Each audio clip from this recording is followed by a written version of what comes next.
आसम मैं रहमतुल्लाह। आप दोस्तों आपका और हमारा अपना रक्षण यूट्यूब चैनल। चलते हैं दोस्तों आज की video title Trump fooled Pakistan with Iran strikes. आसम मीर can't believe what just happened. औकात दिखा दी ट्रम्प ने आसम मीर की। मैं तो वो यहाँ कैसे? मैं बताता हूँ। पाकिस्तान कुछ सौ कार्ड जो थे ना तब सार निगार वो कह रहे थे कि जी आसम मुनीर जो है ना वो अमेरिका को ब्रीफिंग दे रहा था और समझा कर आया कि आपने ईरान पर हमला नहीं करना और जंग रुकवा कर आया। लिटरली मैं सुना खुद। चलें बाकी अब वीडियो देखते हैं, बाद में बात करते हैं।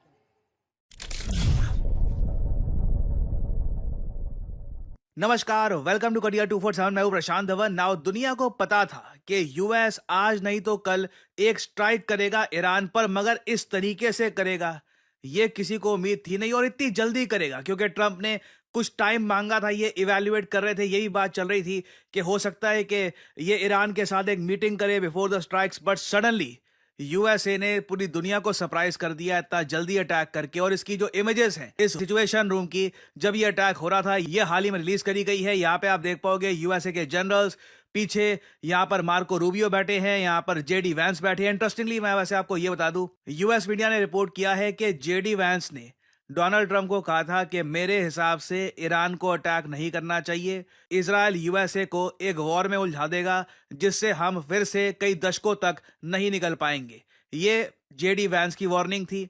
मार्को रूबियो भी बताया जाता है कि सेम इनका व्यू पॉइंट है। पीट हेग्सेथ जो इनका काफिर वाला टैटू है जिनके बाइसेप्स पे, इन्होंने बताया जा रहा है कि कहा कि अटैक करना चाहिए। जो यूएस जनरल थे वो तो वेट कर रहे थे कमांड की कि आप बताइए इन दी एंड क्या डिसीजन लेना है। US president Trump, Nobel peace prize nominee Donald Trump को एंड में डिसीजन लेना था। इन्होंने बोला अपने जनरल्स को कि अटैक कर दो, और उसके बाद यूएसए ने ये बड़ा स्टेप चला। एवरीवन वाज नर्वस, और अब जब ये अटैक हो चुका है, अब दुनिया काफी हद तक नर्वस है। नर्वस इसलिए है क्योंकि हमें अभी पता नहीं है ईरान क्या करेगा। क्या स्ट्रेट ऑफ हर्मुज को चोक कर दिया जाएगा? क्या ईरान अब यूएस को अटैक करेगा? क्योंकि मैं आपको ये बता दूं, ध्यान से सुनना मैं क्या बोलने वाला हूं। अगर ईरान ने यूएस को अटैक किया तो याद रखिएगा यूएस एक नेटो कंट्री है और नेटो कंट्रीज का भी सरताज है, अनऑफिशियल लीडर है नेटो कंट्रीज का। अगर ईरान ने यूएसए पे अटैक कर दिया तो उस केस में यूके, जर्मनी, फ्रांस, ये सब कंट्रीज कंपेल हो जाएंगी और पूरा वेस्टर्न वर्ल्ड मिलकर चढ़ाई करेगा ईरान पर। हम लोग आज के समय इतिहास के एक बहुत ही इंपॉर्टेंट मोड़ पे हैं और वर्ल्ड लीडर्स अलग अलग तरीके से रिएक्ट कर रहे हैं यूएस के अटैक को लेकर। पाकिस्तान के रिएक्शन पे भी मैं आऊंगा। वहां पर तो आसिम मुनीर, उनकी सरकार, उनके जो जर्नलिस्ट हैं, सब लोग सदमे में हैं कि हो क्या गया, हमारा मजाक बना दिया ट्रंप ने। मगर सबसे पहले मैं आपको दिखाना चाहता हूं कि नरेंद्र मोदी जी, भारत के प्रधानमंत्री ने क्या रिएक्शन दिया है इस अटैक का। इधर आप देख पाओगे मोदी जी की ट्वीट है। ये कह रहे हैं कि इन्होंने रिसेंटली ईरान के प्रेसिडेंट से बात करी है। जब मैं ये वीडियो वैसे रिकॉर्ड कर रहा हूं, अब तक पीएम मोदी की डोनाल्ड ट्रंप से बात हुई नहीं है। बट अभी जैसे आप लोग जानते हैं, जब यहाँ पे दिन होता है यूएसए में रात होती है, तो परहैप्स रात को हो सकता है कि ट्रंप या फिर यूएस गवर्नमेंट की तरफ से एक फोन कॉल आए इंडिया को, वो बाद में होगा। बट अभी के लिए पीएम मोदी ने पहले बात करी है ईरान के प्रेसिडेंट से। इन डिटेल ये पूरी सिचुएशन डिस्कस करी गई है। बताया जा रहा है 45 मिनट तक ईरान के प्रेसिडेंट और इंडिया के पीएम ने बात करी है। ईरान ने इस कॉल में यह भी कहा है कि देखिए कुछ भी हो जाए, हमने इंडिया को हमेशा एक दोस्त माना है और आज के समय ऐसी बातें होंगी, क्योंकि जिस रास्ते अब ईरान जा रहा है ना, वहां पर कहीं ना कहीं इनको कंट्रीज को याद दिलाना होगा कि देख लीजिएगा अभी आगे जो भी होगा, आप याद रखिएगा हमने हमेशा आपकी हेल्प करी है ना। अब कुछ लोग कहते हैं कि जी ईरान से हमको तेल मिलता है। अगेन देखिए, ईरान से इंडिया ने पिछले 6 साल से कोई तेल परचेज नहीं किया है बिकॉज ऑफ सैंक्शंस। हमने यूएसए से कई गुना ज्यादा तेल परचेज किया होगा कंपेयर टू ईरान। ईरान में इंडिया का जो मेन कंसर्न है, जो हमारा मेन इंटरेस्ट है, वो चाबहार पोर्ट का ही है। उसके अलावा we are not dependent on Iran for oil at all. हाँ, ईरान स्ट्रेट ऑफ हर्मुज को चोक कर देता है, उसको बंद कर देता है, उसका इंपैक्ट भारत को होगा। तो यहाँ पे देखिए भारत ने बोला है कि we are deeply concern at the recent escalation. हम चाहते हैं जल्द से जल्द डी एस्केलेशन हो, डायलॉग डिप्लोमेसी की तरफ दुनिया बढ़े आगे, बट लगता नहीं है कि ईरान ऐसा कर पाएगा। ईरान को एक ना एक अटैक यूएसए पर करना होगा। ये अटैक हूती रिबल्स करते हैं, हिजबुल्लाह करता है, ये प्रॉक्सी से अटैक करवाते हैं, या फिर यूएसए में इंटरनली कुछ इनके लोग जाकर कुछ कर देते हैं, we do not know. Now अब हम देखते हैं कि पाकिस्तान में क्या बातचीत चल रही है। इनके जो जर्नलिस्ट हैं, सीनियर मोस्ट जर्नलिस्ट, यहाँ पे ये क्या डिस्कशन कर रहे हैं। इनकी सरकार ने तो ओपनली निंदा करी है इस अटैक की। पाकिस्तानी गवर्नमेंट वॉज सरप्राइज्ड कि आसिम मुनीर से मिलते ही सीधा जैसे ही आसिम मुनीर वापस पाकिस्तान में पहुंचे, डायरेक्टली अटैक कर दिया ईरान को यहां पर। और ऐसे टाइम में एक दिन पहले ही यूएस गवर्नमेंट ने ऑफिशियली नॉमिनेट किया था डोनाल्ड ट्रंप को नोबेल पीस प्राइज के लिए। मतलब मुझे हंसी इतनी आ रही थी, कोई ऐसा नहीं कि नोबेल प्राइज इन लिटरेचर या कुछ नहीं, शांति, कि इस आदमी ने इतनी शांति करी है दुनिया में, उसके लिए नोबेल पीस प्राइज। अगले ही दिन ट्रंप B-2 बॉम्बर से बॉम्बिंग कर देते हैं ईरान की। एक ऐसा डिसीजन जो इससे पहले बाइडन ने नहीं लिया, ओबामा ने नहीं लिया, और इवन जॉर्ज बुश ने भी नहीं लिया था। तो पाकिस्तान तो ऑब्वियसली देखिए सदमे में है, और ये बातचीत चल रही है आज के समय इन पाकिस्तानी सर्कल्स। इसमें एक प्रॉब्लम पाकिस्तान के लिए ये है कि पाकिस्तान ने तो अभी एक दिन पहले ट्रंप साहब को नोबेल पीस प्राइज के लिए नॉमिनेट किया। अब उसकी वजह तो उनका जो रोल था पाकिस्तान और इंडिया की जंग को खत्म कराने में, जो किरदार था, उसकी वजह से किया गया। लेकिन अब ये देखें ना कि पाकिस्तान जो है उसके लिए कितनी बड़ी मुश्किल पैदा कर दी ट्रंप ने, कि एक दिन पहले उनको पाकिस्तान ने नॉमिनेट किया नोबेल पीस प्राइज के लिए, और उन्होंने 24 घंटे भी इंतजार नहीं किया और ईरान पर हमला कर दिया। ये लाइन ना पाकिस्तान में बहुत डिस्कस की जा रही है। ट्रंप ने बेसिकली पाकिस्तान को यूज किया है, ही फूल्ड पाकिस्तान। 24 घंटे का भी इंतजार नहीं किया। जैसे ही ये नोबेल प्राइज की बात हुई, फिर ट्रंप मीडिया के सामने गए, बोला कि हाँ जी मैं डिजर्व करता हूं नोबेल प्राइज, मैंने इतने अच्छे अच्छे काम किए। और मैंने आपको बताया था, ट्रंप एक कवर बना रहे हैं कि अब मैं ईरान पे जो करने वाला हूं ना, ये देखकर भूल मत जाना इससे पहले मैंने क्या क्या किया था। ही लिटरली यूज्ड पाकिस्तान प्रॉपरली, और उसके बाद सीधा ईरान पे बड़ा हमला कर दिया। कमाल की स्ट्रैटेजी थी। मतलब डोनाल्ड ट्रंप, मैं ये कहूंगा, कट थ्रोट कंपटीशन के हिसाब से चलते हैं। He does not care about others. और ये बात आई थिंक जो बाकी लीडर्स हैं वो भी समझ लेंगे। ट्रंप को ये पता है उनका कोई कुछ बिगाड़ पाएगा नहीं, क्योंकि वो प्रेसिडेंट हैं यूएसए के। तो वो अपनी पावर का पूरा यूज करेंगे कि मैं कैसे बाकी दुनिया से, बाकी लीडर से खुद के लिए माइलेज जनरेट कर पाऊं। अब यहां पे आप लोग एक सवाल पूछोगे मुझसे कि चलो ठीक है, पाकिस्तान की एक तरीके से इंटरनेशनल बेइज्जती कर दी डोनाल्ड ट्रंप ने, और ये बात पाकिस्तानी खुद कह रहे हैं कि ये तो मजाक बना के रख दिया, 24 घंटे भी वेट नहीं किया। बट पाकिस्तान यूएसए की सीक्रेटली हेल्प नहीं कर रहा था ईरान के अगेंस्ट। देखो पाकिस्तान क्या कर रहा था कि ये लोग ईरान के जो एयर डिफेंस सिस्टम है उसकी स्पाइंग करने में ये यूएस की असिस्टेंस कर रहे थे। ये बात काफी हद तक प्रूव हो चुकी है।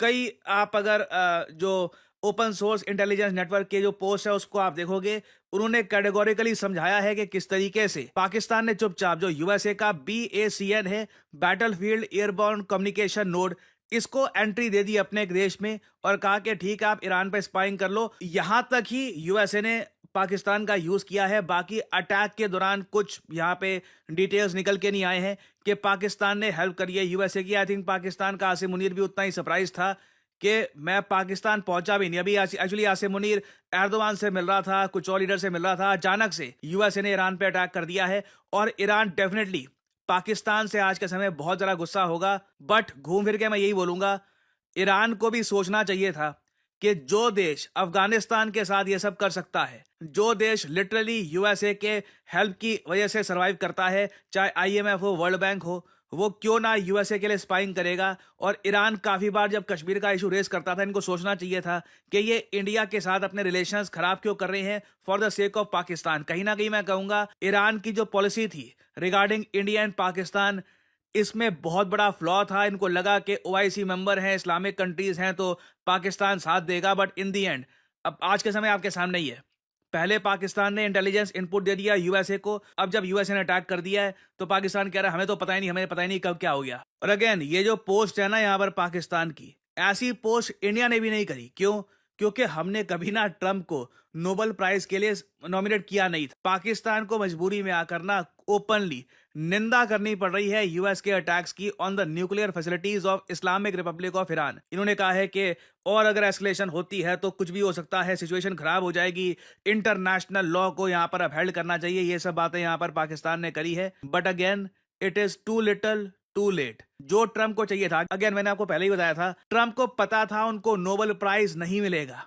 उन्हें बस थोड़ी बहुत ना कहीं से बस एक इंटरनेशनल तारीफ चाहिए थी जिसको वो यूज कर सके अपने लोगों के सामने बताने के लिए कि अगर मैंने ये किया है तो याद रखिएगा इससे पहले मैंने ऐसे काम भी किए हैं जिसके लिए कंट्रीज मुझको नोबेल पीस प्राइज के लिए नॉमिनेट कर चुकी हैं। और अब ट्रंप सेम बात अपने मिड टर्म इलेक्शन में भी दोहराएंगे। बट अगेन देखना होगा कि अब ईरान का रिएक्शन क्या होने वाला है। याद रखिएगा ईरान ने अगर यूएस को अटैक किया तो नेटो यहां पर इन्वॉल्व हो जाएगा। तो अभी बहुत सी डेवलपमेंट्स होंगी, बहुत सी अपडेट्स आएंगी, मैं आपके लिए अपडेटेड वीडियोस लाता रहूंगा।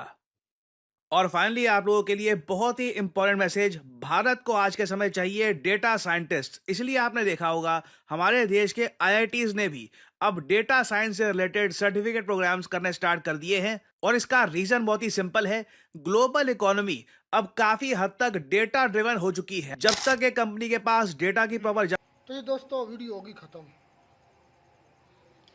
हाँ, आसम मीर के साथ अब मोए मोए हो गया। अब बेचारा पाकिस्तान भी नहीं पहुंचा, 24 घंटे भी नहीं गुजरे। ट्रम्प ने कहा तुम कौन होते कुत्ते मुझे समझाने वाले, चल हट गए कुत्ते साइड से, मैं अपनी मर्जी करूँगा। जिस तरह वो यार फिल्म या जिस तरह वो आप ये बता दें कि जो है वो ट्रम्प किरकिरा ही मजा ही किरकिरा कर दे रहा असलम भाई ने। कैसे मैं बताने वाला था वो राजपाल, जिस तरह वो राजपाल का डायलॉग नहीं है, चुप कर कुत्ते, सेम वही बात हुई है बस ये थी यार। नहीं उन्होंने हमारे आर्मी चीफ को सिर्फ इस वजह से बुलाया कि वो उनको जाके यहाँ समझा सके। 2 घंटे की मीटिंग हुई है तो और लाजमी बात मेरी ये, सुन ले, मेरी पाकिस्तान से बंदा उनको मिलना था, सुन। ले जाना था वहाँ पे भाई समझाने के मेरे लिए। भाई का सुन ले, तुम बच्चे नहीं हो। वो एक पाकिस्तान का था आर्मी चीफ, कंट्रोल सर उसके पास था और उसकी साथ बिल्कुल 2 घंटे में से घंटा डेढ़ तो इसी मुद्दे पर बात हुई ईरान और इसराइल के। किस तरह जो पाकिस्तान सौ कॉल तब कह रहा हूँ तजिया निगार ये कह रहे थे कि जी वो तो आसम मीर समझा कर आया है, समझाने के लिए यही बंदा था। तो और कौन सा चाहिए आपको? उसने पूरा बज कर दिया है पूरे पाकिस्तान को, अमेरिका कोई में हिल सारे- नहीं रहा। नहीं अमेरिका में सारे जो है अमेरिका का ये सारा मुद्दा नहीं पता है भाई, क्या है, अमेरिका को सारा पता है कि पाकिस्तान का कौन बादशाह है। सबको पता है कि वो डंडा जो हाथ में लेकर आसम मीर हिल रहा ना, वो सारी आवाम की गांड में दिया उसने और कोई भी निकल नहीं रहा। ये अमेरिका पता है, अमेरिका इतने जेल नहीं है, दुनिया जेल नहीं, सारा कुछ देख रही है। और जो डंडा हाथ में लेकर घूम फिर आता है वो हमारी गांडों में दिया है आसम मीर ने। और देख कहता निकल कर दिखाओ मुझे, ये है असल ताकत। कोई बोलता भी नहीं, कुछ कहता भी नहीं। अच्छा, जो हमला मैं हैरान भी हूँ, लेकिन मैंने ये तो पहले बात की थी कि जो अमेरिका की तरफ से बयान आया ना कि 2 हफ्ते के लिए, कि पता नहीं 2 हफ्ते के लिए आई थिंक कि मतलब कि जो भी है उसके लिए वो लीव पर जा रहा है या मतलब कि लेट कर रहा हूँ, सोचूंगा इंटरफेरेंस नहीं करेगा सोचूंगा अमेरिका। मैं। तो वो जानबूझ के उसने किया है। ध्यान भटकाने के लिए। तो यार ये देख लें कि ईरान का जो एयर डिफेंस सिस्टम वो क्या कर रहा है। हर जब भी यहाँ इसराइल एयर के डिफेंस- जेट्स आते हैं वो ठोकर चले जाते एयर हैं। डिफेंस की आवाज़ सुन लो, वो जो प्रशांत सब बता रहे थे, ये बात सच है। अब ये नहीं पता कि वो यूएसए की फ्लाई कर रहे थे ईरान पाकिस्तान बॉर्डर पर, जो पाकिस्तान के फाइटर जेट थे वो ईरान में भरते रहे। अब किस लिए भरते रहे ये नहीं पता, उनके लिए जासूसी कर रहे थे।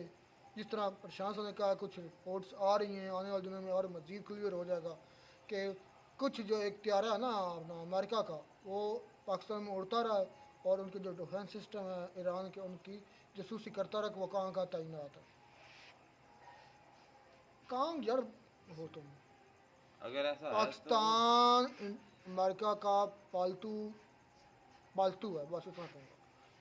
उनकी गोद में उठाया हुआ बच्चा है, बच्चा जमूरा, जिसके जमूर करते हैं, जमूर फिरते हैं, कहते हैं आप भी जमूरे कौडा हो जा। जब कौडा होते हैं फिर कहते हैं शलवार उतार। लानत है फिर ऐसी गुलामी पे। भेजते रहो लानते, तुम्हें क्या, हमें हमारे वो कहता जी पाकिस्तान के इंटरेस्ट की बात है, पाकिस्तान इस तरह ख़त्म हो जाएगा हमें अगर ऐसा नहीं करेंगे तो। मुशर्रफ जो था ना उसने भी यही डायलॉग भाई, अगर हम अड्डा ना देते तो इंडिया दे देता। ये उस वक्त मुशर्रफ कहता था। इंडिया आपको लगता दे देगा? और उस वक्त की बात कर उस रहा हूँ, वक्त की बात कर नहीं देने थे। नहीं, इंडिया ने ना, नहीं ये तो खैर ईरान के खिलाफ अपना अफ़गानिस्तान के खिलाफ और बात थी, लेकिन इंडिया ने अड्डे दिए थे इसराइल को पाकिस्तान के खिलाफ। ये बात है। आप बात history उठाकर- पाकिस्तान की मैं नहीं कर वैसे रहा। बात असलम भाई ने बात की ना कि वो क्या दे देता, तो मैं ही बात कर रहा हूँ कि अफगानिस्तान के खिलाफ देता या नहीं देता वो एक अलग बात है, लेकिन इंडिया के बेटे यूज़ हो चुके हैं पाकिस्तान के खिलाफ, तो लेकिन ये उसकी बहुत बड़ी मतलब कह लें कि गलत बात थी। पाकिस्तान इंडिया का दुश्मन है, और पाकिस्तान ईरान जो है वो पाकिस्तान का दुश्मन है। भाई ये भी सोचने वाली बात है ना। भाई पाकिस्तान पता इंडिया रहमतुल्लाह का क्या क्या दुश्मन बात है था। असलम भाई, रहमत की बात मैं बताता हूँ, इसकी एग्जांपल है मेरे पास। पंजाबी में बोलूँगा सॉरी, जो समझ सकें समझ लेना। पिछवाड़े हक कर वार पूरा कर दो, रहमतुल्लाह कर रहा, पिछवाड़े हक के वार पूरा। भैया अब मैं हकीकत बता रहा हूँ अभी। ठीक है, बता रहा हूँ, और कुछ नहीं है, और कुछ नहीं मिला, बस पिछवाड़े हक करना, वार पूरा कर रहा है। भाई मैं बाकी वो- बाकी ये वो भाई अच्छा, ईरानी अच्छा। वाली बात है यार, आप बात अच्छा। और तरफ लेके, बात ये है कि वाकई पाकिस्तान की आवाम जो है, और ख़ास करके पाकिस्तान के जितने भी एंकर्स हैं, और ख़ुद मैं कहता हूँ कि हमारे चीफ जो हैं वो भी हैरान हुए होंगे कि जब अभी 24 घंटे भी नहीं गुजरे कि अमेरिका जो है उसने ईरान पे हमला कर दिया, इतना बड़ा हमला उसने कर दिया है। तो ये सोचने वाली बात है, और मैंने अक्सर अपनी वीडियोस में यही बोलता रहता हूँ कि जो बाबा ट्रंप है ना, वो अपनी बात का पक्का ही नहीं है, कभी कुछ बोलता है कभी कुछ बोलता है। अभी उसने कल बात की थी कि हम जो है 2 हफ्ते के लिए यानी कि हम पीछे हुए हैं, सोचेंगे फिर भाई करेंगे। मैंने एक वीडियो देखी, उसमें ये बताया जा रहा था कि ये जो हमला हुआ है ना, ये जो अमेरिकन आर्मी चीफ है उसने करवाया। मैं भी हैरान हूँ, मतलब कि वहाँ पर तो किसने? लेकिन एक आर्मी चीफ जो है मैंने उनका- ये सुना है कि भाई ड्रामा नहीं देख रहे हैं भाई मैंने ये सुना है कि भाई ट्रंप कौन होता है जो ये कहे कि मैंने ईरान पे हमला नहीं करना। ये मैंने भी सुना है किसी जगह बंदे से, उसने कहा है कि इसको बकायदा बताया गया है कि हमला करना ही करना है। जेडी वैंस ने रोका, मार्को रूबियो ने रोका, लेकिन एक जो बात की ना प्रशांत सर ने, वो काफर जिसके बाजुल फरकान डॉलर पर लिखा हुआ है, तो उसने मतलब कहा कि उस पर हमला कर नहीं करना, मतलब कि वो था यहूदी था। यहूदी वहाँ पे बहुत ज़्यादा। इधर उसके काफर लिखा हुआ है।